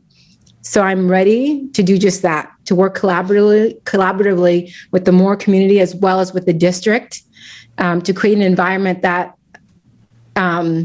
in serving the whole student really fosters a positive behaviors among the students and high academic achievement, right? Raising the bar for all our students. So I just want to sincerely thank you so much for approving this motion and voting me in. I'm so thrilled. So just saying, yay. Thank you. Thank you so much. We're excited to have you, Pamela and Annie. Thank you so much for stepping up for this role. And I want to thank Ben, who's here, also Lori and Ted both, for your continued leadership and support as you bring new people into your school and help them to become everything that they can be and be your partners and thrive in our schools. Thank you very much for that. Thank you to you both as well, and congratulations. I had the opportunity to meet Annie at the front door of Reiki during one morning, I guess last week. So thrilled to have you, Annie. All right, with that, we are going to go back to our meeting minutes. So we're to the report of the secretary. Consideration and action to approve the meeting minutes of June 1st, 2021. Is there a motion? Ms. Thompson, seconded by Ms. Trevorrow. Let's see, is there any public comment on the motion? So this specifically are our meeting minutes from our last meeting on June 1st. Okay, I see no public comments. So is there any board discussion? All right, seeing no board discussion, by roll call vote, please indicate whether you are in favor of approving our meeting minutes from our June 1st, 2021 meeting. Mr. Superintendent, will you please call the roll? Yes, Madam Chair. Ms. Bondo? Yes. Mr. Burke? Yes. Mr. Irish? Yes. Mr. Rodriguez? Yes. Ms. Russell Better? Yes. Ms. Thompson? Yes. Ms. Trevorrow? Yes. Ms. Chung? Yes. Ms. Yangala? Yes. And Chair Figdor? Yes. So the motion passes unanimously with the students voting with the majority. And now we are on to committee reports. We have not done these committee reports in quite a long time. So as we end this school year, we now have the opportunity to update the board and community on our committee work. So we are going to start tonight with the Curriculum and Ed Planning Committee, and that is Mr. Burke. Mr. Burke, please take it away. Yeah, thank you, Chair. The Curriculum and Ed Planning Committee is comprised of members Bondo Rodriguez and myself, and it's staffed by Assistant Superintendent Leah Nally and Lindsay Booth. The committee has been focused on the equity policy, which we look forward to discussing with you more this evening, as well as our graduation policy, which is also going to be addressed by the board tonight. In our last committee meeting, we revisited the feedback on the equity policy from the board workshop and then focused on updates related to illustrative math implementation, which were really encouraging, and briefly touched on 2020 to 21 district priorities as a sort of preview. And we also saw some literature from the Bar Foundation that the district is referencing in relation to teaching and learning in the next phase of the pandemic, and working to be responsive to what students need. In order to address our priorities effectively, this year thus far, the committee used a backward planning approach to map out our meetings for the first 6 months of the year and carried that out successfully with some necessary modifications along the way. And Assistant Superintendent Nali and I will draft another agenda plan for the second half of the year to bring forward to our next committee meeting in August, which is in the process of being rescheduled due to conflicts with the currently scheduled date. Thank you. Thank you so much, Mr. Burke. Next, we'll move to the Operations Committee, and that is Ms. Trevorrow. I'm sorry, Ms. Thompson. Oh, thank you. I was getting ahead of myself with finance, but we're starting with operations. That's all right. I was just conversing I check in with the superintendent earlier, but we met last on May 6th, and our sole item on the agenda was school start and end time discussions. And we did not meet in June, and we'll resume in August, I believe, on the 5th. I'm looking to the superintendent for anything additional that you'd like to add. Okay. Thank you. And our members are Mr. Jeff Irish, Mr. Yusuf, and supported by the superintendent. Thank you. Thank you so much, Ms. Thompson. Now we're moving to Finance and Personnel with Ms. Trevorrow. Thank you, Chair. So there's actually not a whole lot to report for the Finance Committee. We haven't met since April. We concluded the budget process. As the superintendent noted, the budget did pass last Tuesday with around 77% of the vote. So it was pretty overwhelming, and we were very happy about that. We put off our meeting this month to next Thursday, which is the 21st, because again, as the superintendent noted, the legislature is expected to vote out the governor's recommended budget, which adds funding for schools, and that is slated to give us in excess of $6 million. So we need to talk about how to allocate that, which is going to be the business of our next meeting on the 21st. So that is all I have from the Finance Committee. Thank you. Thank you so much, Ms. Trevorrow. Next, we'll move to Policy and Legislative Affairs with Mr. Rodriguez. Thank you, Madam Chair. The Policy Committee last met on May 25th, and we continued our discussion on the law enforcement policies. We're using various lenses for our review. These lenses are a result, or rather they came as a result of the community conversations that we've had around defining safety in school. Our next meeting, which will be the ongoing discussion of these policies, is scheduled for August 24th at 6 p.m. I meant to ask earlier if we are in the process of moving to our in-person meetings or if that's going to be continue to be a Zoom meeting, but the date should not change. So like I said, we're scheduled for August 24th at 6 p.m. And then that concludes my report. Thank you. Thank you so much, Mr. Rodriguez. And last, definitely not least, we're moving to Ms. Bondo for the report of the Public Affairs Committee. Thank you, Madam Chair. The Public Affairs Committee is myself, we both Russell Brother and Yusuf. So we met last May 19th. So we were able to get some updates for the Portland Public School Ambassador Program. And we went through the process of how to recruit ambassadors and what kind of expectation that program will be focused on it, and some outcomes of the program, and also the learning book. So they are working on the book who's going to lead the ambassador to the program. So also we've been brainstorming on the way we want the public to understand the role of the school board. So we have some ideas and strategy working on place. Then we're going to continue to our next meeting, who's going to be tomorrow, Wednesday. And the third update was how to engage parents who are new to the district. So we went through some different strategies how to engage those new parents. We can have a good communication and maybe building some events around August where we can, using those opportunities to welcome those new parents. So our next meeting for June is going to be tomorrow, Wednesday, the 16th. Thank you, Madam Chair. Thank you so much, Ms. Bondo. I see Mr. Rodriguez with a question. Or is it Mr. Rodriguez? Go ahead. Yeah, I'm sorry, not a question. I mentioned our August meeting. We have a June meeting that I did not mention. So the policy committee is scheduled to meet on June 22nd. Again, forgot to mention on my report.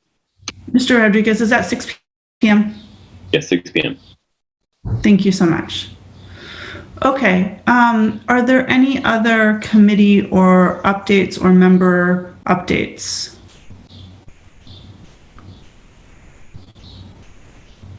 Okay, seeing no hands, we're gonna move on. Thank you so much to all of our committee chairs for your work and for updating us on everything you've been doing. Next, we're gonna move to consent items. And Mr. Superintendent, could you please speak to this item? Yes, Madam Chair. Under Board Policy KCD, the school board accepts by unanimous consent contributions made to the school district. As required by that policy, all of the donations are listed in the board agenda under this item. Our practice is for each donor to receive a written contribution acknowledgement expressing our heartfelt gratitude as well as for their tax purposes. I would like to thank the many generous contributors to the Portland Public Schools who have made donations of durable goods, goods of substantial value and historical or commemorative significance, which in this particular meeting includes a $200 donation from April and Dennis Noonan for the PHS Food Pantry. And we're very grateful to the Noonans for their generous support and contributions to the work of the Portland Public Schools. Thank you so much. Next, we're moving on to old business. First, we have consideration and action to revise policy IKF graduation requirements. Is there a motion? Mr. Rodriguez, is there a second? Ms. Russell-Better. Mr. Superintendent, will you please speak to this motion? Yes, Madam Chair. Since the district transitioned to proficiency-based diploma expectation, we've been updating the graduation requirement policy to align with those expectations. When we started these revisions, we were holding ninth graders to this expectation and then making the adjustment annually until we got to the point where all current high school students are expected to graduate with the requirement that they pass graduation standards as described in this policy. This revision that you're undertaking today is somewhat it's outdated since we did not make the changes last year due to COVID. So this revision is actually getting us caught up to our current practice. The redlined version reflects the full removal of the credit-based policy and also includes some revisions to the proficiency portion, which were all technical in nature. And Assistant Superintendent Nally is here to assist in to talk a little further about this and answer any questions that you may have. Malia? Great, thanks, Superintendent. So in 2012, the state directed districts to shift their graduation requirements to a proficiency-based model instead of a credit-based system that emphasizes time in seat instead of mastery of learning standards. Portland Public Schools started to shift its requirements to come into alignment with the state directive at this time. The district took a cascading approach, as the superintendent mentioned, in that it shifted to proficiency requirements for the incoming class of 2015 and set up the expectation that the graduation requirement policy IKF would need to be updated annually to reflect the differentiated expectations for classes rolling off the credit system and those rolling in with the proficiency system. In 2018, the state changed course and made the proficiency requirement optional for districts, given the significant challenge across the state to manage this top-down change. When the state changed course, PPS decided to stay the course with our proficiency requirements because they aligned with the Portland Promise goals and with our equity goal in particular. There has been much confusion about what a proficiency diploma means, but in a nutshell, it means that a diploma represents that students took a certain number of courses and completed certain learning experiences, and that those courses and experiences led to mastery of a set of baseline learning standards. Those baseline standards, or graduation standards as we call them, are intended to represent the knowledge and skills all students need in order to be prepared and empowered for their next step, either to choose to go to college or pursue a career or another goal. For those less familiar with the distinction between a credit system and a proficiency system, it's helpful to understand some of the feedback we received from alumni and families of students who graduated with a credit-based diploma, but who had not truly mastered the standards taught in their courses.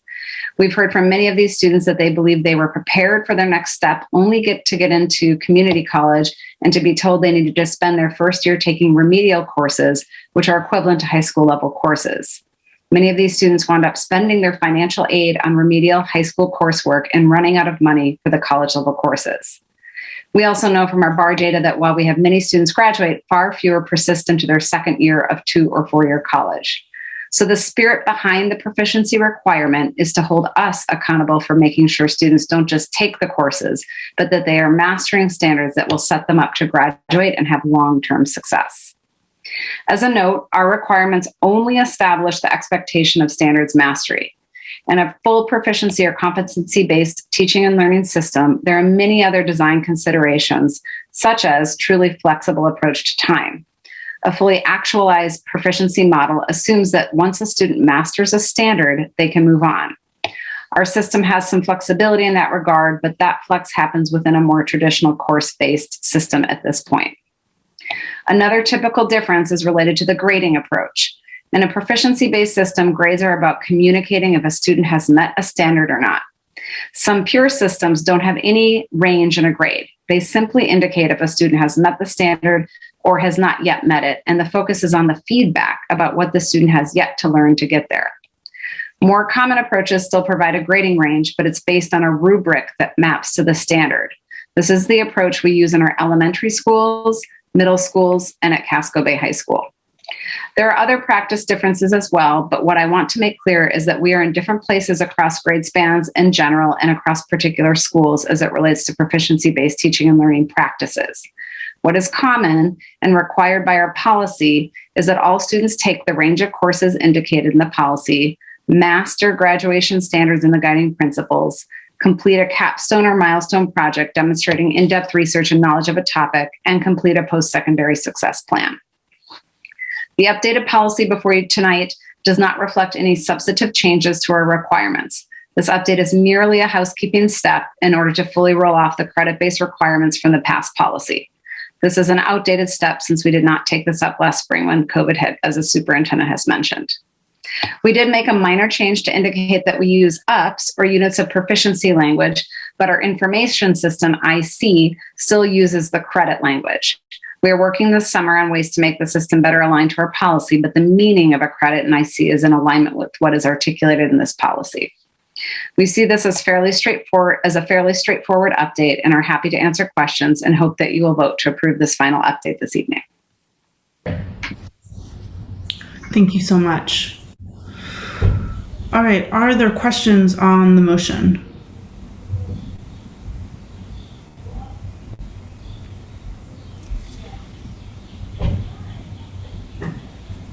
Seeing no hands, I'm going to move to public comment. Is there any public comment on this motion? Seeing no public comment, I'm going to move to board discussion. Is there any board discussion?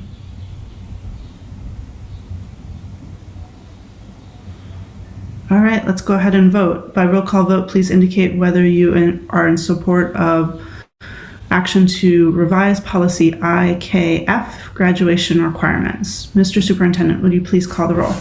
Yes, Madam Chair. Ms. Bondo, Yes. Mr. Burke, Yes. Mr. Irish, Yes. Mr. Rodriguez, Yes. Ms. Russell Better, Yes. Ms. Thompson, Yes. Ms. Trevorrow, Yes. Ms. Chung, Yes. Ms. Yangala, Yes. and Chair Figdor. Yes, so the motion passes unanimously with the students voting with the majority.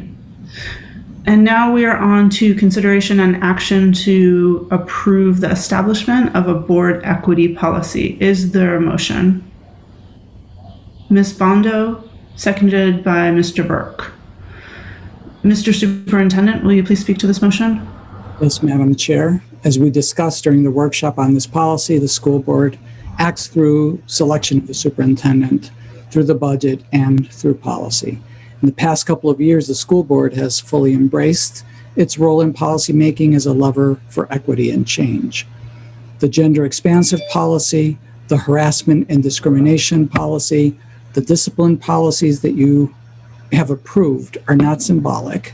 They provide a statement of intent and a framework for ensuring a more just and equitable school system and with equitable educational opportunities for all of our students.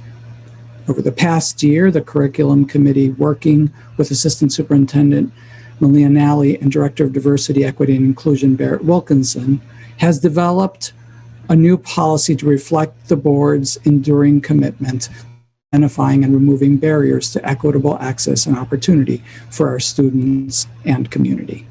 The equity policy you are being asked to approve today provides an overarching framework to organize all of the work and all of our policy work going forward.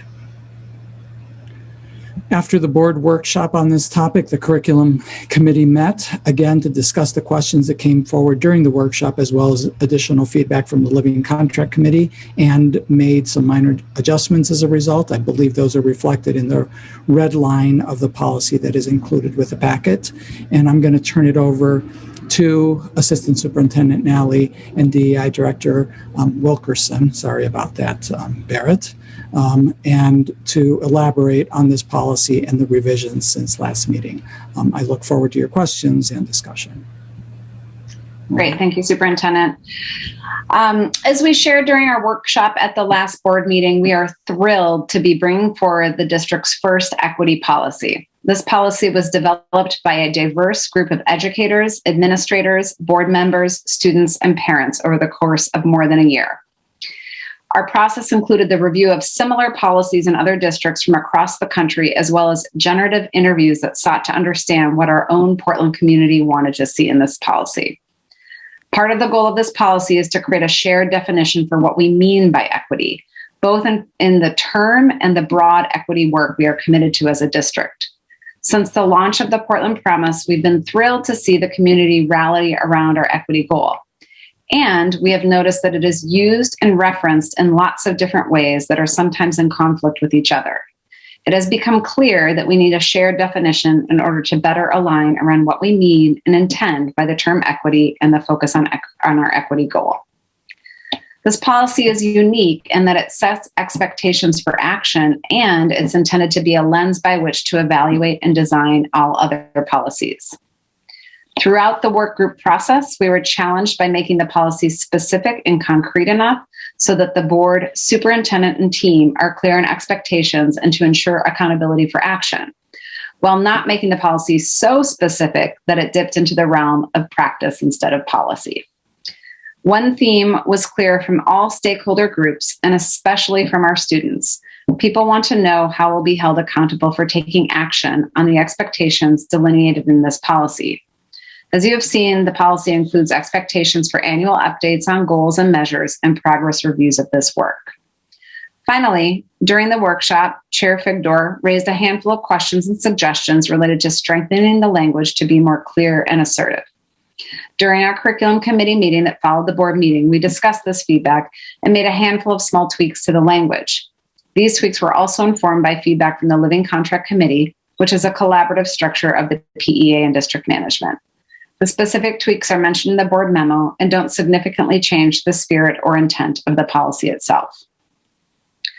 On behalf of the many students, educators, administrators, and family members who want to see this policy in place and who contributed insights to the development of it, we sincerely hope that you vote to approve it this evening, and we look forward to working in partnership with you to act in alignment with its intent and directive. And that's all for now. Thank you so much, Ms. Nally. Are there any questions on the motion?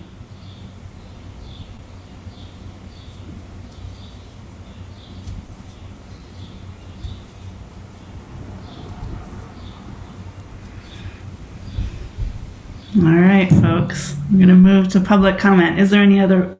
I see a question. Mr. Irish. I really don't have a question. I did watch I did watch the board's work and those who participated in making this comment. This draft policy. Mr. Irish, can I interrupt you for 1 second? Is this if it's not a question, is it board discussion? Because if so, yeah. Okay. Will you just hold on for one moment? Let's go to public comment first. Okay. Thank you. All right. Is there any public comment on the motion? So this motion to approve our equity policy.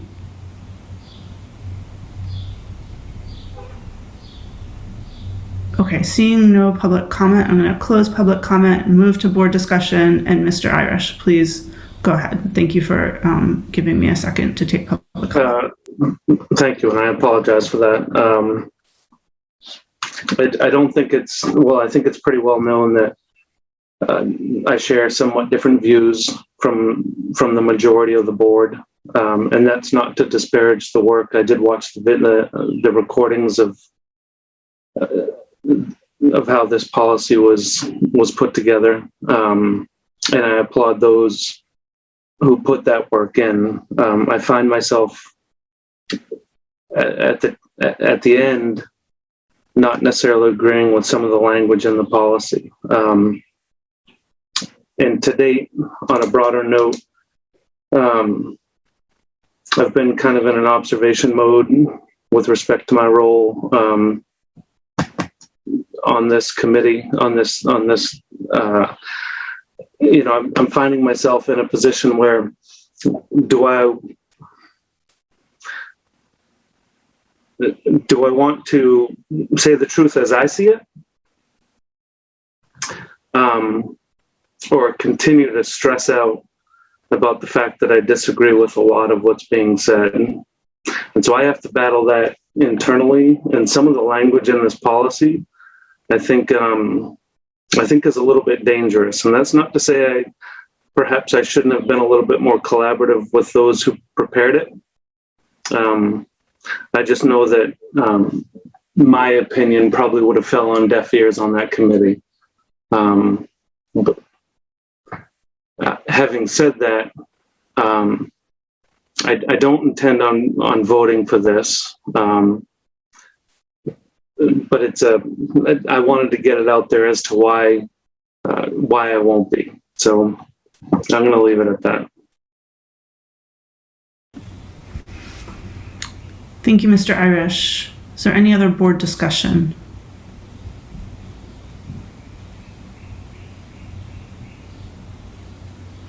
Ms. Chung. I guess this doesn't directly relate to the policy itself, but more as responding to Mr. Irish. Is that okay?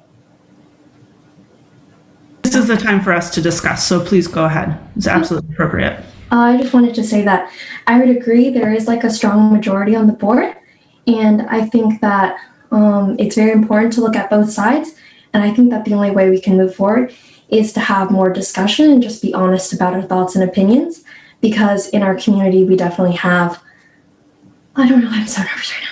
we have thoughts on definitely all sides of the spectrum, the political spectrum, and I think it's important for us to talk through all those different opinions and different views on the way that we're approaching education, because of course we're educating students who come from all different political backgrounds. And I think that it's important for us to make more time going forward, and it'll be easier in person. We're able to build those connections and look beyond just our political views. That's all I have to say. Thank you, Ms. Chung. I always appreciate your infinite wisdom.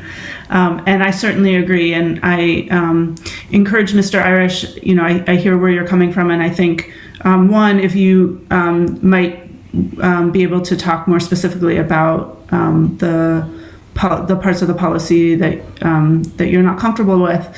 But then two, as we've talked about in the past, I just encourage you to get involved earlier in the process because we're at the tail end now. And so it's better to, there's more of an opportunity to engage earlier in the process when the policy is being drafted. And there's more of an opportunity to have that dialogue. And I certainly agree with Ms. Chung that we absolutely want to have that dialogue with you and with others. Ms. Thompson. Thank you, Chair. I just want to thank those that worked on this policy. It's very thorough. And I like the accountability part of it in the sense of coming back to the board on an annual basis, as well as looking at it through the lens of our resources and budgeting. I know we've talked about that a long time with our multi-year budgeting and doing it towards our strategic plan, which now is called our Portland Promise. So I think as we go along, we can certainly look at wording and things and make it maybe more applicable at that time. But right now, I support this. I think it's a great start, good framework, and some very interesting information. And I'm glad. This has been a year for me of learning too, in a lot of ways. And I have to thank many of my school board members for helping me because I feel like I'm going back to school in some ways. But I think it's really interesting too that we added the utilizing the land acknowledgements. I think that's really important. And I at first, when the superintendent was saying that at the beginning of the meeting, I was kind of like, I didn't really know. I didn't know a lot about it, and I think it's good. I think it's broadening my knowledge, but also it'll broaden people in the community's knowledge and help us be more engaged and learning. So there's a lot of information in here that I found very enlightening and helpful to me. So thank you very much. Thank you, Ms. Thompson. Is there any other board discussion?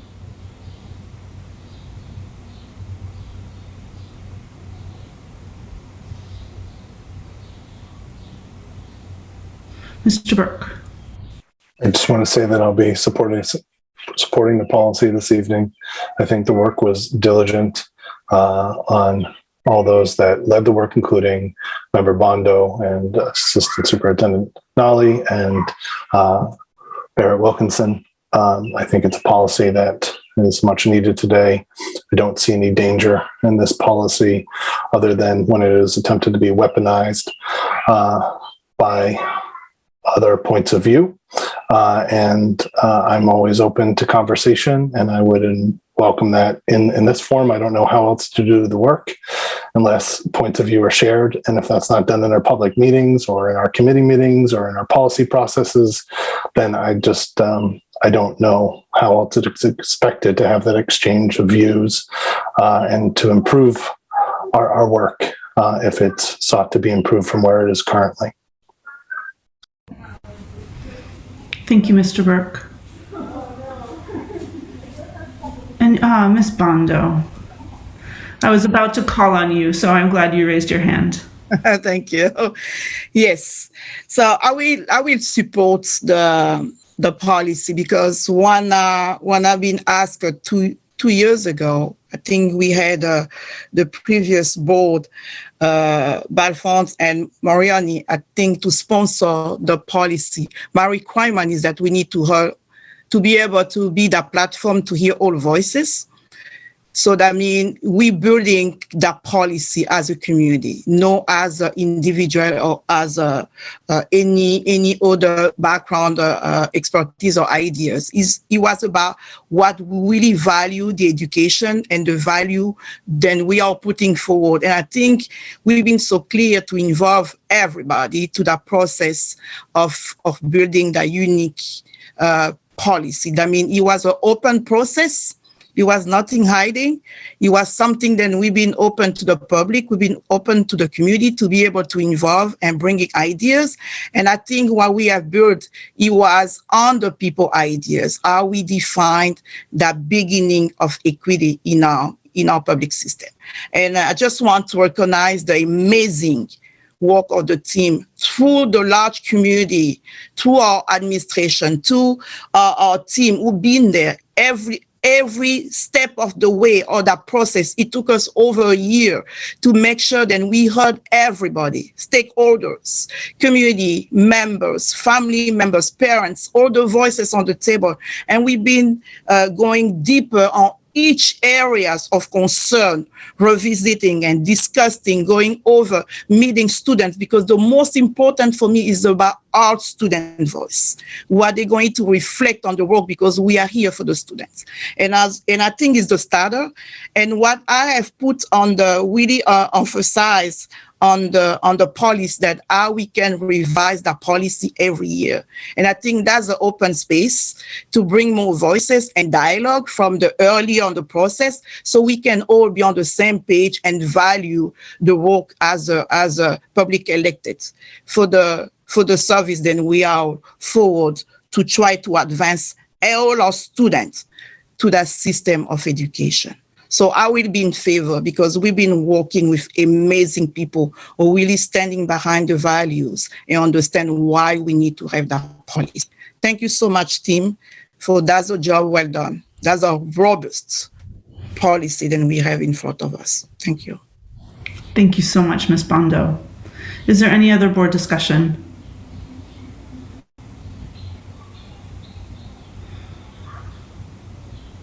Okay, before we move to vote, I'll say that I will strongly support this policy. I am so impressed by the work here, as Ms. Bondo alluded to, the team effort, and it shows the process, and the team shows through in the outcome.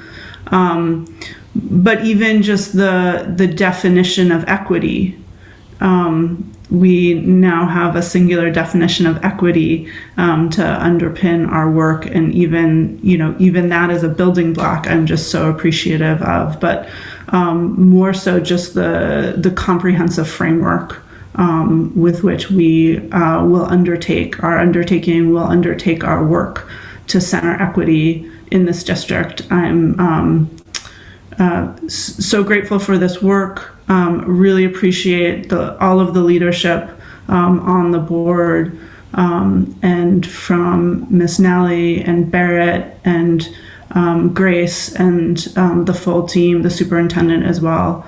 Also Ms. Bondo, Mr. Burke, and to all of I know there are so many people involved in crafting this policy, and considering all of the feedback we are getting.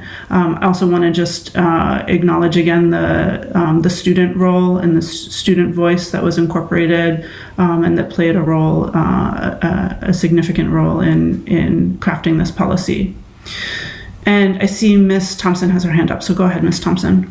I'm sorry. I have a quick question that I put aside and I forgot to ask it. I don't know if you're not at questions. I'm sorry, but I got to ask it. The superintendent or to Malia. When we started our school bond, and when we started talking about renovations to schools, the school board at that time made a commitment to ensure that we had gender neutral bathrooms and the way we went about our facilities. And when we were building out or renovating, we had certain criteria. And I was just wondering, in this policy, when it just came to mind too, when Chair talked about equity, because we were always saying that each school doesn't have to have the same. So people were talking about equity amongst the schools, and doesn't mean the same. So I'm just wondering about the actual facility itself, the building. What would would that fall under one of these categories? Because I was trying to, staff and capacity building is not, obviously part of it, but I know it's talking about safe spaces and things of that nature. But how do we get to that particular initiative that the board wanted to do as we renovate our buildings or build new schools? I'm just curious about that. Javier, are you okay if I? Yeah. Okay, I think you're saying go ahead, but you're muted. But I can now read your lips without even needing to hear you. That's how much we work together. It's a great question, Ms. Thompson. I think where that lives is it's not explicitly called out, but it would be sort of one of those practical implications of the section around school environment. Where we talk about the experience of entering into a PPS building for students and staff is inclusive, safe, welcoming, and brings with it a sense of feeling valued to the educational community as it pertains to both physical space and climate and culture. So I would say it lives there, though it's a great point. It wasn't named as an explicit piece. And I think I mentioned in my remarks that we were toggling throughout this whole process between, is that too detailed? Like, because, people want, it could have been like a 50-page book if we had all the details. So that was a challenge. So anyway, it's not named explicitly, that particular issue as it pertains to school environment, but that's where that kind of an action would live in terms of the policy calling for the school environment to be safe and inclusive for all students. I can add that the policy JB, which is our transgender and gender expansive policy, addresses that issue specifically, although probably maybe not as strongly as you would like. Member Thompson says restrooms, locker rooms, and other gender segregated facilities, students shall be permitted to use restrooms, locker rooms, and changing facilities corresponding to the gender identity which the student asserts at school. The district will provide reasonable alternative facilities such as separate stall or a staff facility in accordance with the student's preference for greater privacy. The student shall not be required to use a separate non-communal facility over their objection. So it does not speak specifically to requiring that every school has that, although we have done that across the district, but that's addressed there. It also, section 5 of the specific issues section of the policy addresses other gender segregated facilities or activities. I'm glad you brought that up because I get concerned too, and maybe because I'm the old lady of the group, but memorializing things that we've wanted to do as a board. We're memorializing a lot of things now, excuse me, going forward. But there was a lot of great work too that has happened prior to 2021 that I think more and more we should memorialize. So I appreciate the superintendent bringing up that particular policy. But I guess that it comes down to what our values are in the Portland Promise and what we want as a district as well as a school community, because our buildings are only getting older. And we need them to change with the time. So I'm sure there'll be a time when, unfortunately, the superintendent will no longer be our superintendent, and assistant superintendent will all, be gone. And I just want to make sure that we grow from this because, as the board changes over and leadership changes over, some of these really important things, unfortunately, are retained in some people's brains and not written down. So things like that, I think, are really important, especially with our facilities. So thank you so much. Ms. Thompson, thank you for bringing up such a good question and point. And I just wanted to make sure that you saw the comment from Assistant Superintendent Nolly in the chat that the gender expansive policy is also cross-referenced in this policy. Yes, I did. Thank you. And I just dropped the policy in the chat as well. I'm not sure that went into the chat. Oh, no, I think I just sent it to Barrett. Okay, so with that, I will take any final questions, but mostly any last board discussion before we move to a vote.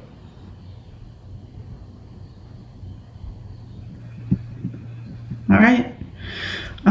With that, by roll call vote, please indicate whether you are in favor of adopting the board's this new equity policy. Mr. Superintendent, will you please call the roll? Yes, Madam Chair. Ms. Bondo? Yes. Mr. Mr. Burke, Yes. Mr. Irish, No. Mr. Rodriguez, Yes. Ms. Russell Better, Yes. Ms. Thompson, Yes. Ms. Trevorrow, Yes. Ms. Chung, Yes. Ms. Zangala, Yes. and Chair Figdor. Yes. So the motion passes 7-1 with the students voting with the majority. Terrific work, folks. Next, we are moving to new business, consideration and action to approve the contract with Hardy Pond Construction for Reiki Elementary School renovations under the Buildings for Our Future renovation program. Is there a motion? So moved. Mr. Rodriguez, seconded by Ms. Trevorrow. Mr. Superintendent, will you please speak to this motion? Yes, Madam Chair. As I informed you on Thursday, we received a competitive winning bid for Reiki school renovations. As a result, we added this item for consideration and action in today's meeting. The winning bid in the amount of $11,689,000 is more than $3 million less than the budgeted amount available for this project. Because the bid is considerably below the budget allocation, it opens options for how we can use the difference. We met with the DABC chairs and Chair Figdor last week to begin that discussion. We're prepared to outline those in the context of the discussion about this recommended action today if there are questions about it. But the action today is to authorize me to enter into contract with Hardy Pond for the Reiki project. As you see, we also have our Harriman team here along with our facilities team to answer any questions you may have about their hypotheses about why the bids came in so much lower than what was estimated, and to answer any other questions that you may have about this action. So we look forward to your questions and discussion as we look for authorization to enter the contract with Hardy Pond Construction. And I just do want to remind you that Hardy Pond is well known to us. They are the contractor that is currently completing the work on the Lyseth renovations on budget and on time. Thank you so much, Mr. Superintendent. Are there questions on the motion? I have a question, so I'll get us started, which is in the materials for tonight's meeting, I haven't seen a detailed bid sheet, and I'm just wondering if we have, I know for, at least for Lyseth, we saw a much more detailed bid sheet. I'm wondering if that's available. So we included the same materials for this as we included for the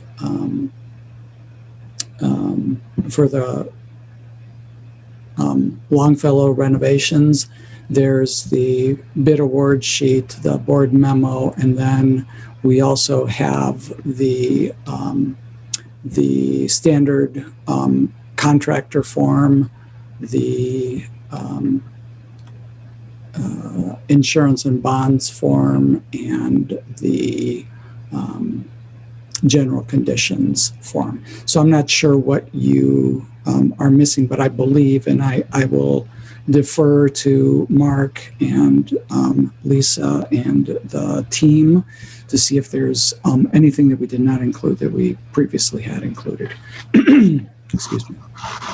Yeah, I believe that we did provide the same degree of information for the board packet that we did on Longfellow.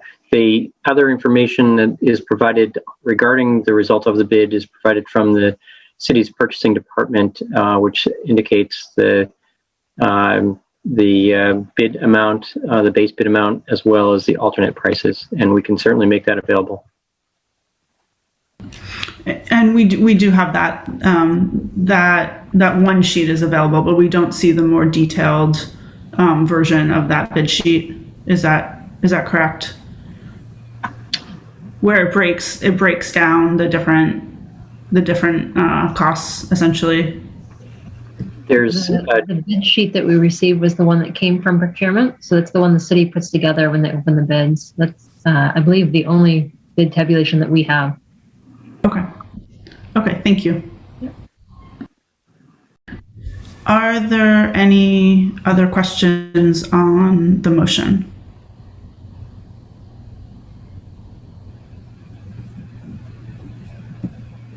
All right, let's move to public comment. Is there any public comment on the motion? So this is to approve the contract with Hardy Pond for the renovation of Reiki School.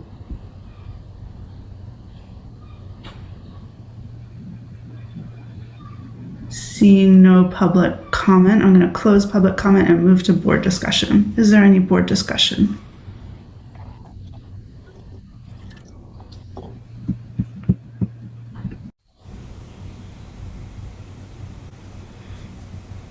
All right.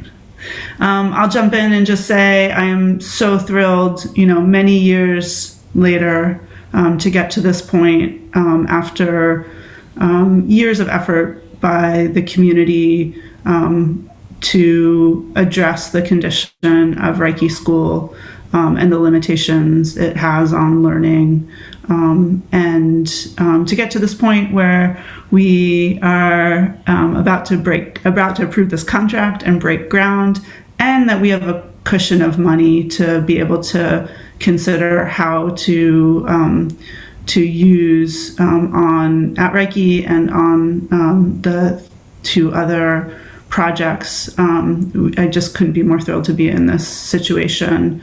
I want to thank the Harriman team. I feel so indebted to your work, to the fact that we have such a bid that is within budget. I think is a testament to your good work and the work in terms of the folks you brought on to get us to this point. So thank you so much.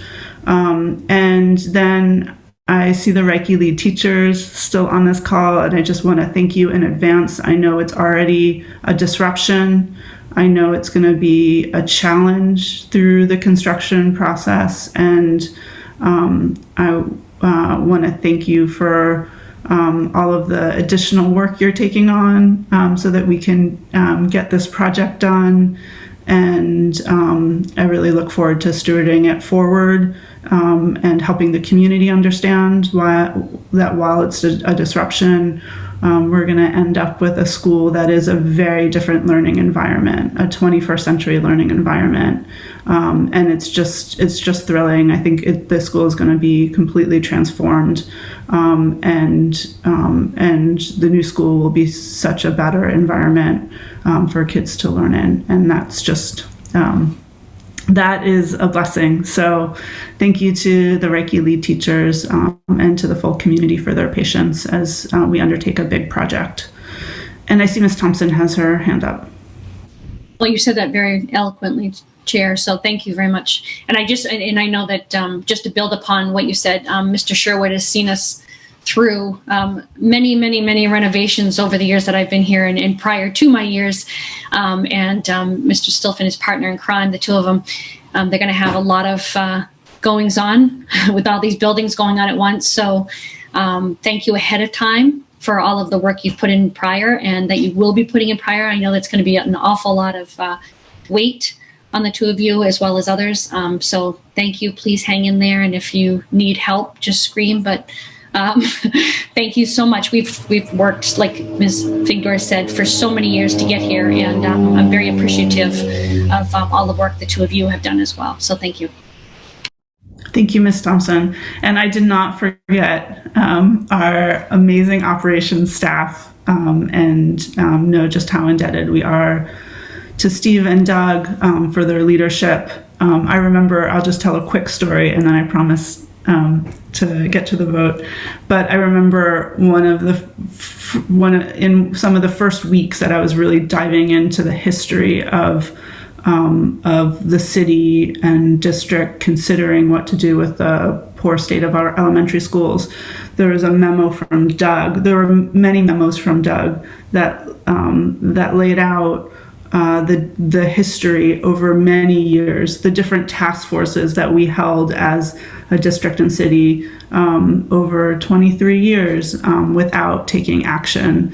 And Doug had been a part of so many of those efforts and has been through all of that. And then Steve came in and just was so enthusiastic, a real cheerleader for these projects. When I was involved as a parent, I really appreciated the confidence that Steve had in taking these projects on.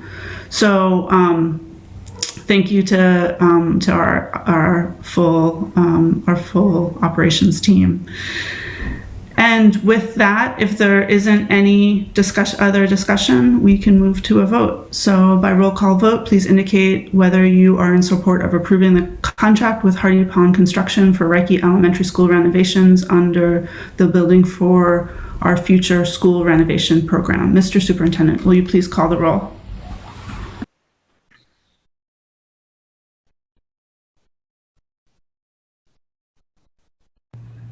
Sorry about that. Ms. Bondo? Yes. Mr. Burke? Yes. Mr. Irish? Yes. Mr. Rodriguez? Yes. Ms. Russell Better? Yes. Ms. Thompson? Yes. Ms. Trevorrow? Yes. Ms. Chung? Yes. Ms. Yangala? Yes. Thank you. And Chair Victor? Yes. So the motion passes unanimously with the students voting with the majority. Thank you so much, everyone. And now we are on to adjournment. That's it. That's our meeting. So just as a reminder to the board that we have these two issues that we still need to take up prior to our really taking a break, summer break in July. So once we get the Presumpscot bid, we'll need to approve that like we just approved the Reiki bid, or we'll need to consider it and hopefully approve it. And also once the legislature passes the governor's supplemental budget, which we believe will happen at the end of this week, the Finance Committee is tentatively scheduled to meet on Monday. And then the Finance Committee's recommendation would come to the full board for your approval. So I know it's extra meetings, but thank you for your flexibility and for the effort that you'll make to participate in those processes and participate in the votes. So with that, is there a motion to adjourn? So moved. Mr. Rodriguez, seconded by Ms. Thompson. All in favor? Just show of hands. All right, it is unanimous. We are adjourned at 8:07 p.m. Thank you so much, everyone. Have a great night.